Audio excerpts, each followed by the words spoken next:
it's going to implode, right? And that is the whole, unfortunately, that's what happens when we have an awakening. Yeah, it's like, again, we have to break before we can be rebuilt. But the good thing is, and I keep reminding everyone, because people want to go to that negative place, and again, I don't want to sound selfish, but I couldn't walk. So the reality is that it's all about adapting.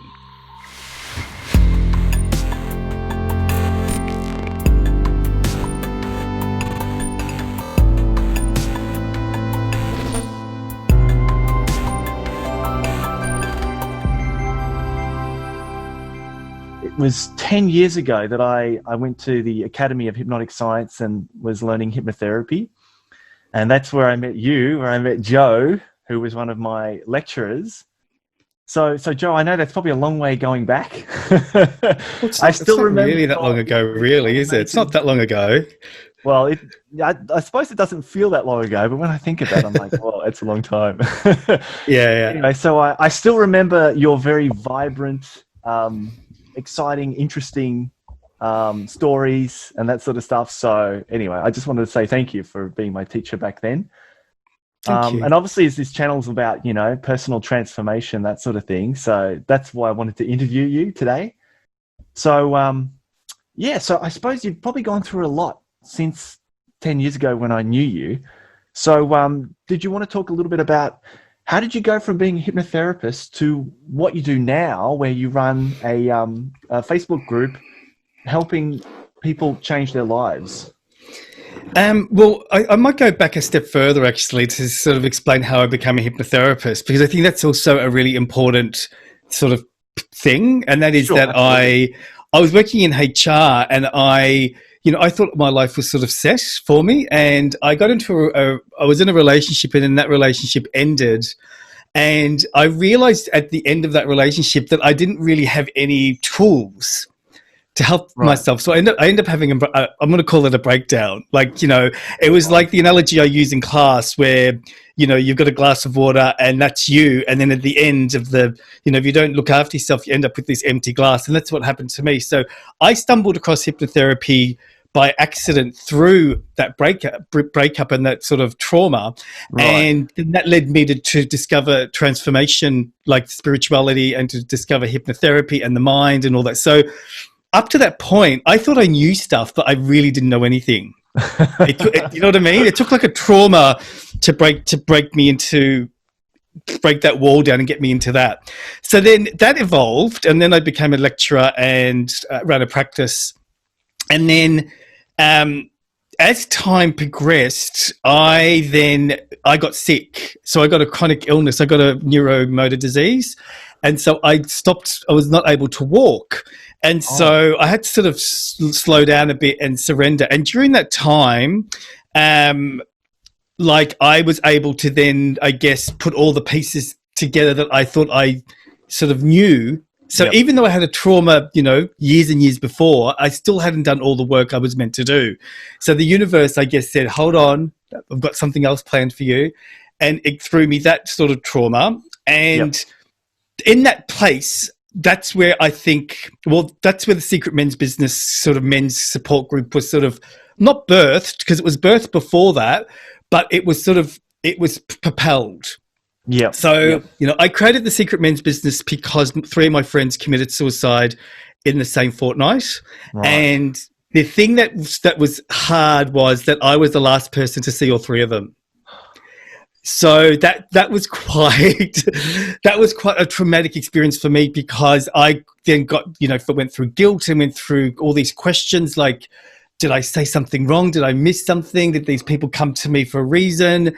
And it was really traumatic for me. And I processed it and then decided to make the support group. But in reality, the support group didn't really go anywhere. And we're talking about 2012, 2013. I don't know, maybe groups were popular then, but I don't think they were as popular as they are now. So I created this group. There was 300 guys on there, but no one did anything. No one spoke. I just posted these sort of pictures, inspirations, nothing happened. So all these years, nothing happened. And then when I was learning how to walk again and I had lots of time, that's when I came up with the idea to maybe do a podcast. Right. And to be honest, I just did it selfishly for me.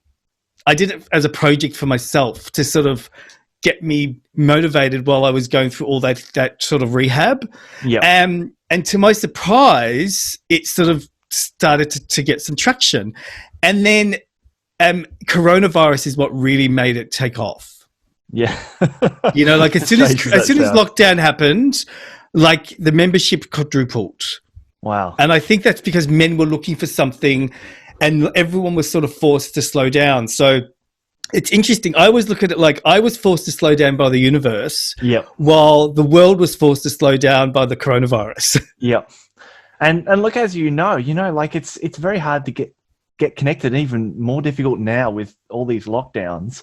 So yeah, and as you said, like a lot of groups out there don't really say anything. So the fact that, and this is why I reconnected with you, because I saw what you were doing on Facebook, and always remembered you, but thought, it was like when I saw these postings and everything, I thought, wow, this is a really good resource for people to be able to connect again, because it is very hard. People get so isolated and busy, and yeah, obviously the coronavirus is accentuating that. Yeah, and I can't explain it, Chris. Like I really feel like it's something that's just come to me, right? Because I don't do it for money. Like, I'm a therapist, I'm a workshop facilitator, I'm a supervisor. All those things involve money, payment. Yeah. But when it comes to this, it was like I had to do it. Yeah. I can't explain it. So I sort of I think I had lots of time because I went into lockdown quite early, right? Yeah. Secondly, I went into full lockdown, and I still am in full lockdown now. So I haven't been out at all. Whoa. Right? So I became quite comfortable with the whole, what everyone else is trying to catch up with. I've been doing it. So I found that I had more time. I'm not driving to work. I had more time to sort of play around. So I sort of entertained myself by learning new skills. Like I learned how to do Zoom, for example, because I didn't know that before. I learned how to use multimedia platforms, and I learned how to do things with editing and all that. So that was like a little bit of a project as a joke to myself, but ended up happening really quickly. And so then that got me excited to then post things. And so then the concept sort of started to grow. Yep. And I didn't expect it to grow as fast as it did. Seriously, my intention was just for me to do it, post things, and that was it. But it grew really quickly. So then I got people to volunteer. And that's the thing I love about it, is that the whole Secret Men's business is all of service.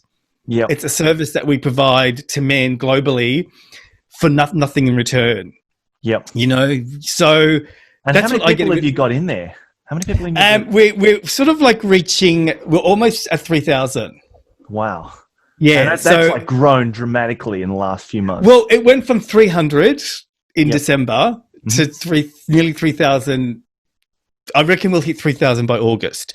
But, wow. And when you think of the scheme of things, it's not really, I mean, it is big for me, but I look at other groups and they've got 26,000 or all that. So that's, I know another guy in America who runs a men's group who is, he's managing nearly 30,000 people. But that's, I'm quite happy to be just, it's not about numbers. I'm just quite happy to sort of get a message out there. And I guess from the early days, I noticed something.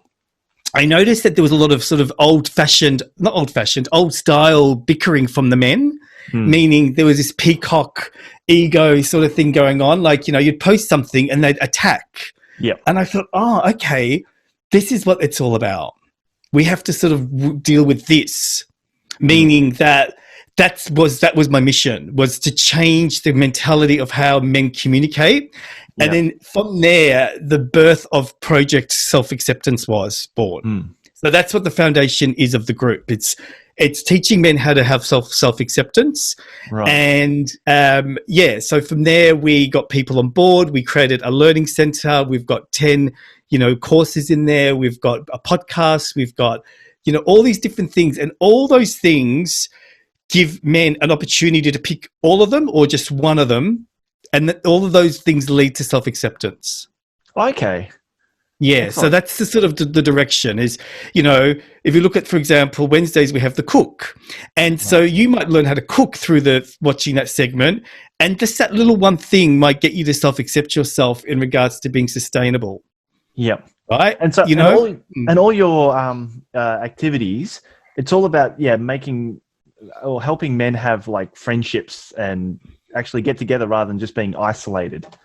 Yeah, I mean, when I first started, I joined a whole heap of men's groups around the world, and there was one common thread, and that was that those men, which they're good, but those men's groups were more about people waking up and posting their problems, right, Yep. onto the Facebook group page, and then all the men would comment, Yep. right, and so they'd comment, and some of those comments weren't nice.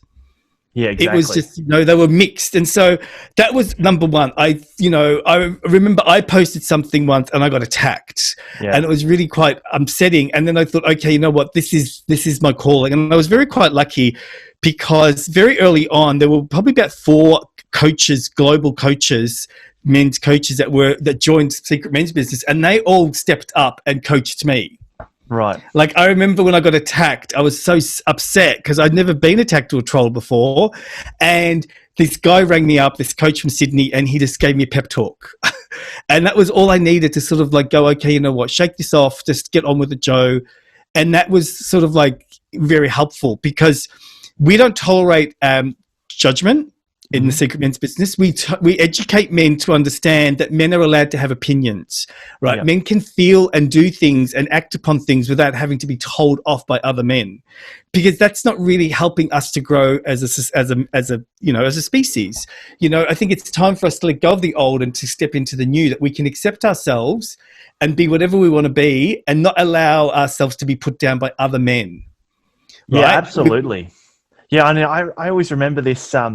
One time, I used to live in Greensboro in Melbourne, obviously, and I remember I was walking past the bank one day, and they had this like the big advertising picture on the window, and it was of this guy, and it said something like "Consider a new home loan" or some sort of loan or some sort of benefit, and the look on his face was like dumb, and it was kind of like, I'm just a dumb guy. I don't know what I'm talking about, so I'll just follow whatever everyone else wants me to do kind of look. And it was amazing that look communicated so many things. And I kind of looked at that and I thought, well, this is what society expects of men, isn't it? To be just kind of, oh yeah, I'll go along with it, I suppose. Well, I think that's what society, I think it can go deeper than that. I think it's what men expected of men. Yeah, exactly. Like men sometimes feel uncomfortable to share. So by creating some of these, we've got men's circles. And so a lot of guys were really nervous. Oh, should I, shouldn't I? And then when they come into these men's circles where for, once a fortnight, we give men permission just to talk and be vulnerable.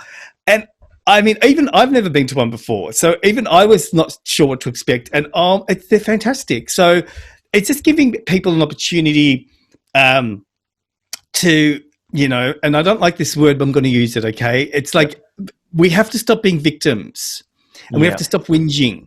Whenever we get, whenever we feel something as a man and we go straight away to, for example, blaming women or blaming, our fathers or blaming culture. And so again, Secret Men's Business is not, we're not tolerating that.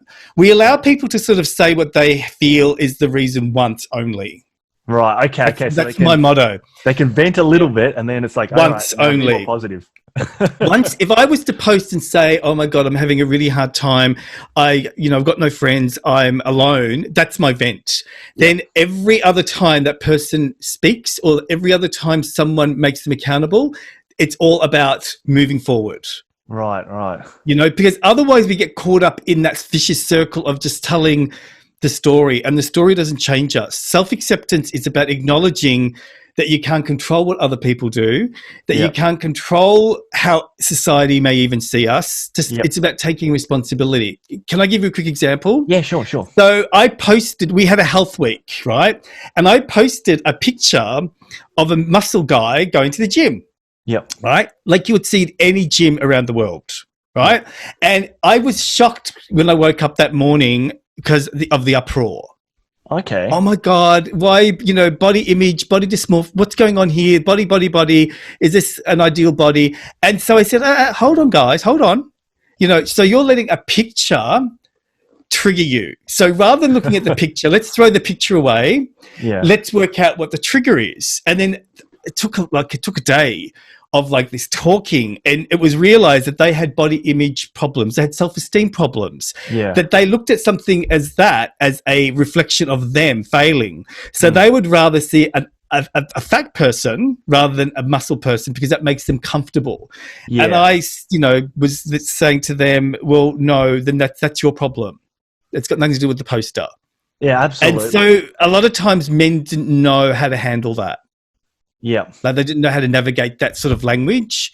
And it's it's a real shift, isn't it? To sort of say, well, I'm not going to blame that picture. I'm going to say, well, why am I getting upset rather than just blaming it? So yeah, that's a real step. Yeah. And we lost a lot of people. A lot of guys, that's the interesting thing that I find. Some people, get it and they stay. Well, we lose members, and that's okay. It just means that they're not ready to grasp the concept.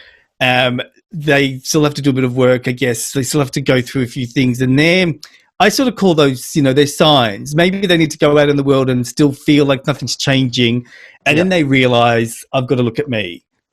And that's fine. You'll probably get more of the people who are ready coming into your group because of that space being created. So that's fine. Yeah. I just wanted to ask you a little bit about what you were saying before. You were talking about, so life made you take a break. I just wanted to point to two things. So you said initially it was a relationship breakup that caused you to kind of like take a step back. And then, so you were in HR, and I assume when you were in HR, you were being worked really hard and you felt like you needed a break. So am I right in saying that there was like maybe 2 or 3 moments where you were forced to kind of take a step back and rekindle what's inside you rather than like, how we work so hard that we don't actually have a chance to kind of smell the roses and know what's going on? So was there some times in your life with that? Well, I feel like I was probably a lot of men, I was on autopilot, right? So for me in my 20s and 30s, it was about those superficial things like drinking, going out, sex, holidays, partying, buying things. And so I think I was working to sustain that, right? And I feel that when I had the breakup, because I've never felt this way before, I got broken.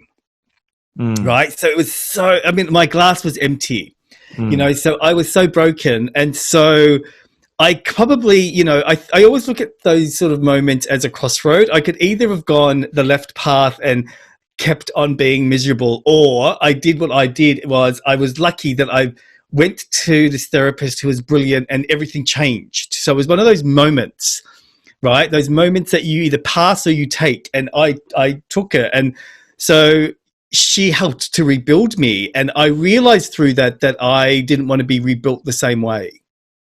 Okay. So, what happened was I definitely closed lots of doors. Right. And I just allowed new doors to open. Like I discovered meditation. I did a Vipassana. I, would read books on spirituality and all that. So I thought I knew a bit about all that stuff, but I didn't really until that whole rebuilding. So that was quite a very powerful moment in my life. And you said also before that you were forced to take a break kind of and refine yourself, that sort of thing. And as you said, recreate a new you. And then this whole Corona thing happened. And this is as when you said this group really started to flourish. So I guess part of that, would you say, is the fact that, so many guys are out there on autopilot, also in terms of being so busy. Like that's one of the things I notice these days is everybody's so busy. People don't have time to care about anything because they're just like go the whole day and then crash in front of the TV in the evening. Well, I've got an opinion on that, so I don't know if you want to edit this out. No, go for it. I feel that, firstly, I just want to say that if it wasn't for my breakdown, I don't think I would have coped with not being able to walk. Okay. Right, you know what I mean? So that was quite a blessing. I always see the good.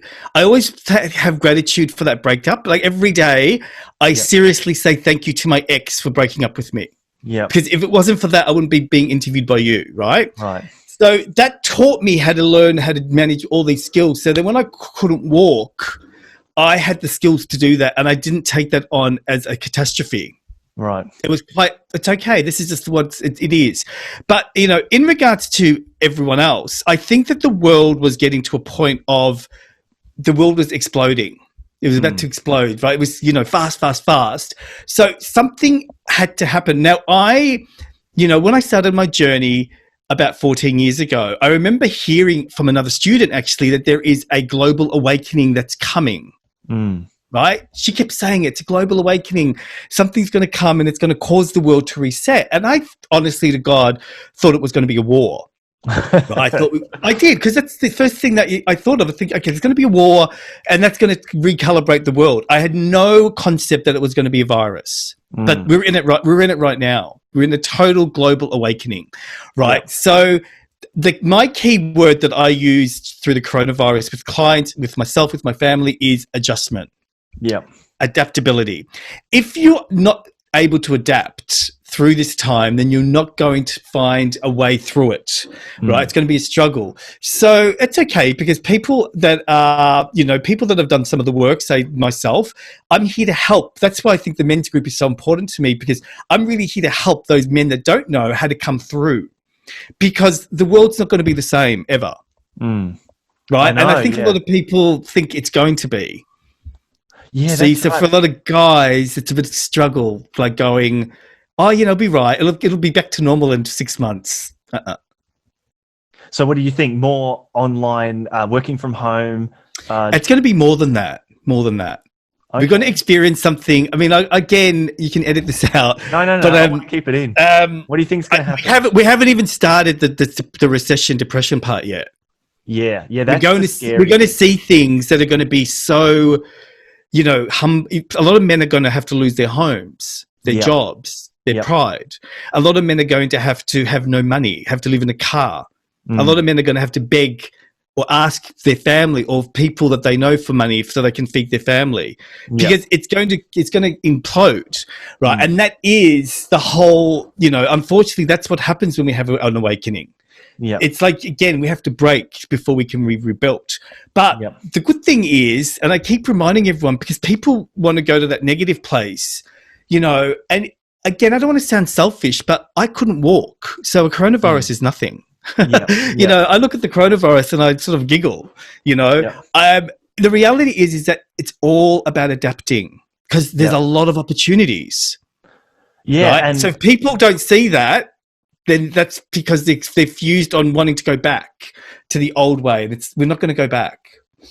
Yeah, and I kind of feel like it's opening the eyes of the whole kind of the construction of the whole housing market and that sort of thing, how it's really showing how easy it is to all break down as well. So it's going to be interesting to see what happens with that, if it's going to be rebuilt the same way. Yeah. Well, also, I guess, this is just my opinion, is that we've sort of evolved over the last 100 or so years to be of opulence, right? So it's all about, what can I get? What is it? Yeah. What is it for me? I believe that we're now moving into a time when it's going to be about, what can I do for you? So we're moving from me to of service. Now, that doesn't mean that we don't get paid. Doesn't mean that we don't have work. It just means that there's going to be a shift. Like, you'll notice that those people that are, just focused on money will start to not make the same money, or things will be a bit difficult, because we're going to go through all these shifts and changes. And when you notice people being of service, doing things, I believe that, I believe that I will be okay. I don't worry about being secure, because I feel like I'm abundant all the time. So I spend hours, I'm talking like almost 40 hours a week in Secret Men's business, plus I run my own business, plus I look after my family. But the reality is that I don't sit there and complain and expect things. I just feel like if you come from the heart and you just do what's right, then it'll just organically happen. And so that's where I feel that being of service is such a good thing. And I've never done it to this level before. And I quite like the feeling of just giving and not having the expectation. And in some way, things will just come. You know, you get friendships, you get people that love you, you get support. And I think that's worth so much more than money. Yeah, I once, I said recently, I mean, it's a bit of an idealistic idea, but I said recently something like, you know, I think everybody should be paid for just contributing something. Instead of like, you know, people who work in a supermarket and, you know, they're paid quite low, even though right now they're doing something that is perceived as dangerous, having to interact with people all the time. And then maybe other people who were making tons of money, kind of in the end, really not that significant in the grand scheme of things. So, yeah, I think it would be wonderful if everybody could do things where they're actually, their primary goal is to help people rather than, I need to get stuff for me. But I think people are afraid of not being able to be paid back because they, you know, if you say, oh, well, I'll go help people with, you know, the hurricane victims or whatever, they've lost their homes. But then you think, well, how much money am I losing? Well, that's because, Chris, they're still coming from they're still they're still sort of seeing things from an old paradigm. And, you know, from a spiritual perspective, you know, again, I don't want this to be too deep in regards to this, but, you know, when we talk about ego, that's what we call the third dimension, right? So the third dimension is about me. But when you think about vibration and energy and all that, we are moving into the fourth and fifth dimension. And the fourth and fifth dimension is more about service. It's more about acceptance. It's about peace, love. And, you know, I hope that that's where we're moving. So we're still in very early days. It's only been like half a year since we've been caught up in this sort of coronavirus crisis to make things change. But it will, you know, if the, you know, what they say the government say, it's going to take about till 2024, 2025 before we start noticing a shift of return, right? So for the next 4 years, we're going to go through all this sort of like processing of like, who am I? You know, once I thought having a multi-million-dollar house meant a lot. It doesn't mean that anymore. Or once I thought having this job meant a lot. Well, you know, we know that 1 in 5 people are going to be unemployed. You know, so there's going to be a lot of shifting. And that's where the adaptability has to come into it because, you know, being a mental health practitioner, you can see how when people don't adapt, they're just going to get depressed. Because rather than being adaptable and just focusing on what they can do, they focus on what they had. You know, and that's a big problem with when we change. You know, when you look at historically, if you look at all the things that have changed in life, like, you know, think about our parents, for example, before they had TV, right? All those things in life they've survived. So we'll survive this as well. But we have to sort of let go of the desire for things to go back to the way that they were, or even living life the way that we used to. Because it's not, you know, just travel alone is going to be, you know, that's a big one, isn't it? 2022 before. So it's just those sort of things rather than getting upset. I don't know. What do you think? Like, how do you see, you know, how do we advise people not to get upset? Because I believe there's no such thing as bad situations. I just believe that there is our perception on things. So I don't actually consider any of this to be bad. I just think it is. I am very curious about the whole way the media has gone about the coronavirus thing, because I feel like the amount of panic has been really, really ramped up. And I get worried about that sort of thing because I think people get, like, there's a picture I saw on Facebook, which is of a doctor who's got face mask and covering all over their head in a nurse's uniform, really clad up. And she was like handing a piece of paper to this guy who was a patient. And the look on his face was like, ugh! And it may not have been about corona, but that was the kind of message they were saying, is that the amount of fear that people are getting from these things changing and feeling like that, oh, I'm diseased, I'm horrible, I'm like a leper, you know. And I get very concerned about that sort of thing where people, okay, we need to be careful, but I feel a bit worried sometimes where I feel like people panic so much, and it's all about separation of people. So that's what I worry about. And I think that the easy solution for that is just not to watch the news. Well, yeah, exactly. You know, because But really people what's want to going be on right informed. now, I mean, really, I mean, it's going to sound morbid, but it's not the same, but it is a little bit, is that this is a modern day version of HIV. Yeah, exactly, exactly. You And know, the whole thing where people don't know yet. Ooh, can I yeah. get it here? Can I get it there? So prejudices are going to be born. And obviously, with that, there was a lot of people obviously feeling really bad about it. If they had it, they feel really bad about themselves. And like I was saying about the leper, it's like people would not go anywhere near the leper. They'd be like, "Don't touch me, get away from me."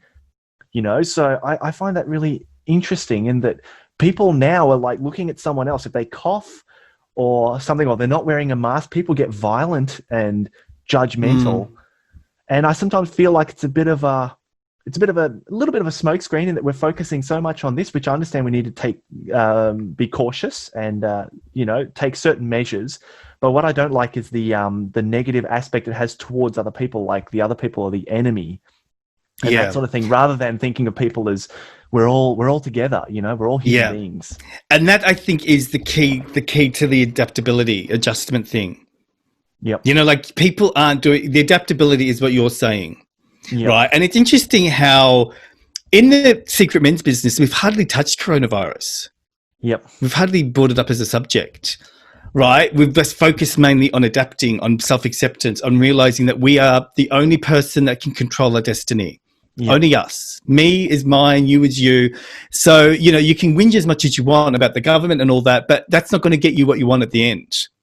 You can complain about all these things, which is, I sort of simplify it by, are we internalizing or externalizing? If you're externalizing, it's a waste of time. Bring it back to you. What can I do?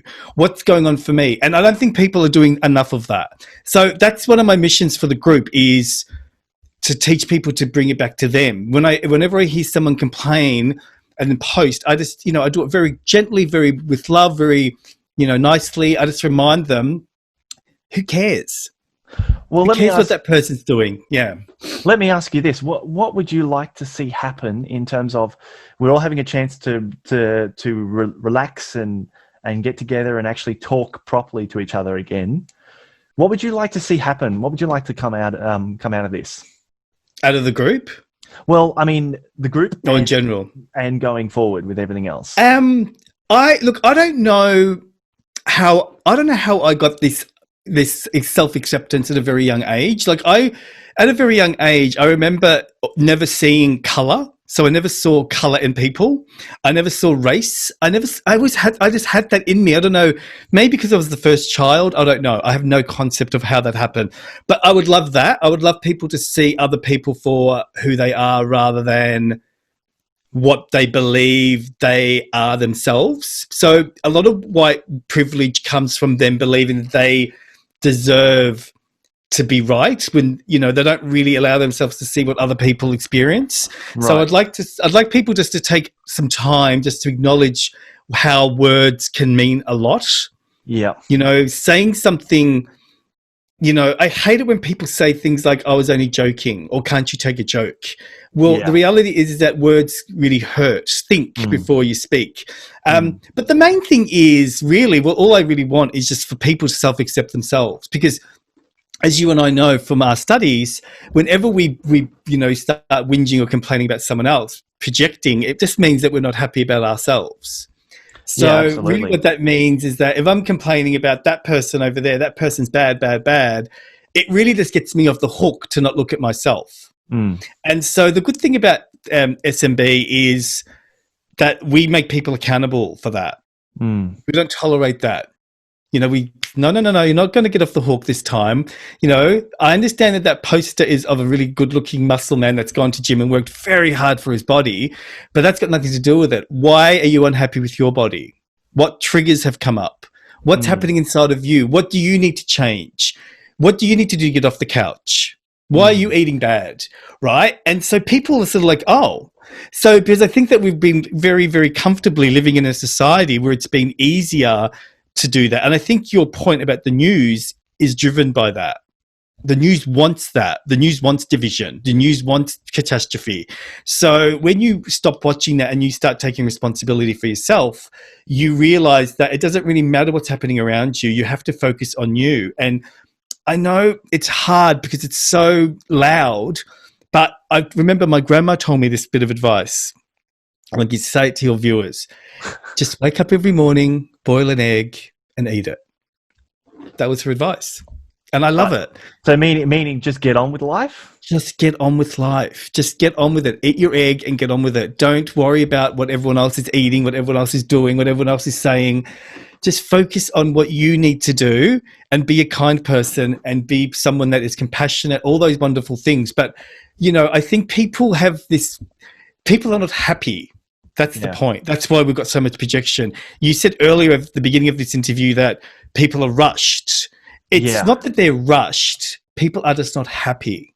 And people don't take the energy or the effort to change that. So they think because of the third dimension that I talked about, paying the mortgage, kids going to the best schools, having the best car, having the biggest house, those things were so important that they can't shift out of the life of unhappiness. Yeah. Right? Now, the coronavirus is going to cause them to shift it. Yes, I see what you mean. So they've been slaves to their I've got to have this, got to have that. And so losing all that, maybe in some cases, they might go, okay, well, what else is there to life? And maybe I need to simplify me and that sort of thing. Yeah. And, I had to experience that by losing my feet.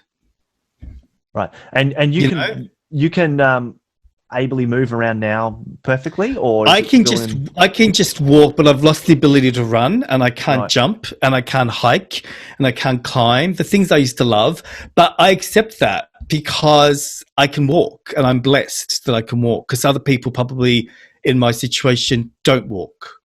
So is it something that is developing, or is it something that you've had to accept? We don't know. It is. Yeah, we don't know. Okay. It's something that is...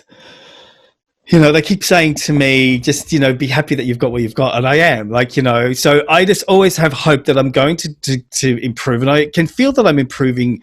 But, healing the neurological system of the body, nerves, is a very patient, long thing. So I just try and have gratitude every day for what I can do. Okay, so I just wanted to wind up this up a little bit. You have touched on this already, but I just wanted to see, what is it that you would like to see happen in the future? If you could just paint a little bit of a picture in terms of, you've made so much progress, you've been able to see everything from your perspective from a young age, of looking at yourself before you blame other people. You've had the breakup, which taught you to kind of give up on those egoistic type pursuits, more thinking about caring about others and that sort of thing. And now we have coronavirus, so we've had the next stage of things changing. So what is it that you want to see in the future for the world? I just think just equality. The whole thing. What does equality mean? Well, just in a very short period of time, we've had the inequality with toilet paper. We've had inequality with the way that you were saying that people are angry. It's, them versus us mentality. We had Black Lives Matters. This has all happened in a very short time, hasn't it? Now there's going to be inequality with people that work versus people that don't work. There's going to be inequality with people that have money and the people that don't have money. And we're talking like we've never seen before. There's going to be a lot of people that don't have money. Yeah, right? That's going to be tough. So I would love to see some sort of equality where people are, people are just, I know it's a hard thing to ask for, but people are just represented fairly, especially when it comes to things like colour and with, Black Lives Matter and, with the way the injustices of how white people are treated differently to black people, for example, or how certain countries are given certain opportunities. And as a white man, you don't even realize the privilege that comes with that. Yeah. And I know we've got a long way to go, but that's my dream, is just for people just to acknowledge that, in the men's group, for example, a lot of guys say, oh my God, is this a gay group? Is this a straight group? Is this an old man's group? No, it's a men's group. We're equal. Everyone's the same. It doesn't matter if you wear a dress. It doesn't matter if you have a hammer. It doesn't matter if you are 50. It doesn't matter if you're 100. Everyone is equal, and that's, again, something that is difficult because sometimes people want to segregate and pigeonhole and break up. That's a really interesting word you put, pigeonhole. And I think sometimes when people hear a lot about certain groups, I know, sometimes the minority groups that need some help, and that's fine. But I think sometimes people hear things and they go, well, why is me not mentioned as well? So I think that's really interesting, is to kind of to see that, that we're all basically the well, same that's sort of been a big person. learning thing for me, to be honest. So thanks for bringing that up, because when I first started it at the beginning of the year, I thought, I'm doing a good job. But the reality was certain people reached out and said, oh, look, I just want to just highlight that I'm really noticing that there's not a lot of mention of, say, Asian men. Yeah. Right, in my advertising. So that was an eye-opening thing. And then I got someone saying, oh, I just want to mention, just let you know that, there are a few members that are transgender. And I'm going, oh, I didn't, you just don't think. So it's been a big, big learning thing. But I'm a very strong believer. As soon as they bring it up, so as soon as someone said, oh, look, there's a few transgender men in your group, I reached out and got training for all the people that volunteer. So we're now all fully trained. I started changing my advertising to show all ages. So I listen, and that's been great. I've learned, I've grown from that. So I hope that would, influence other guys to learn and grow. Yeah, and I know that a lot of guys are scared, though. They're still nervous. Yeah, and I understand. I mean, and I understand that certain groups need a bit of extra help because they've been, in the shadows for so long. And but yeah, it's really interesting that sometimes how people will feel like, okay, this group's getting lots of attention, but what about this group? And it's almost impossible to not miss a group. So like you said, well, we've taken that on now. We do that every week. We have a theme. So for example, next week is Rural Australia theme. It's rural mental health. So we're going to focus heavily on farmers and people that live in rural societies. Well, last week was about fashion. So people that are into fashion. The week before that was straight men's theme. This week is sports. So even though they're very tiny themes, we don't focus and talk about it a lot, but we just add pictures or an article here or there. Right. Because okay. in essence, the Secret Men's Business is like a magazine. Yeah. So every day when you open up your Facebook, there is a different topic. There's a different flow. And so, you can miss Tuesdays if you want, and you can log on Thursdays, which is all about sports and fitness. So you can find what you want. And we're taking that concept now to YouTube, so it's going to be more visual. So we're trying really hard to please everyone. And I hear what you're saying. It is hard. I had, for example, well, it is I did cultural Sundays, for example, and I learned so much. Every Sunday I would talk about a different culture, but people weren't really looking at it, so I stopped it. And that's really interesting that you mentioned that, actually, because I lived for 2 years in Malaysia, and I knew nothing about, for example, Islam. And, just learning about how they live their lives and stuff, you can see how there's some things they do good and there's some things that, maybe Australian culture is, I find better or whatever, So, but it's interesting is that a lot of time we just don't know. We don't know about other groups, and there's innumerable groups. So it's kind of like a combination, I feel like, between, making people aware and, highlighting some things that we can help people with. And at the same time, all feeling like we're all supported and we're all together. And I think that's the real tricky bit, is people will be like, well, why aren't you talking about my group? Well, also, I think I really have to be careful not to feel like I'm shoving it down their throat. So there is, we don't tell anyone to do anything. We just say, here it is. It's up to you. Yeah. You know what I mean? Because otherwise I don't want the guys to feel like they're being told. Yeah. For example, in the learning center, we've got so much content, but I don't tell people to go and do the courses. I just say, hey, consider visiting the learning center. There's actually a course on, inner child work. Oh, hey, there's actually a course in there about how to, move your body using Qigong. So that's a light way of doing, some mental health work. Again, it's just to consider it. Go and have a look, because we don't want people to say, oh, you're trying to change our way of being. That's not what we're doing. We're just trying to get people to find whatever they need to find self-acceptance within themselves by all the tools. Because I don't think anyone else is doing it to this degree. You know, there's so much that we offer. And I sometimes even wonder how we do it. Like, oh my God, like, you know, we just every week we provide all this content, you know. So I know it could be annoying sometimes to some people, but when people need something, that's why we don't let people complain for too long. Because really, if you're going to say, oh, I don't know what to do. No, you do know what to do, because there's like 1,000 things available on this one group. So why aren't you going in there and doing the things that we're offering to you? Do you know what I mean? You can't say that I'm going to reject all these thousands of things that Secret Men's Business has offered me and I'm still going to complain. Yeah. Well, I think the fact that you're providing a space where people can really find out a lot of information, they can connect to people and, you know, discover parts of themselves. I think that's really important for the future.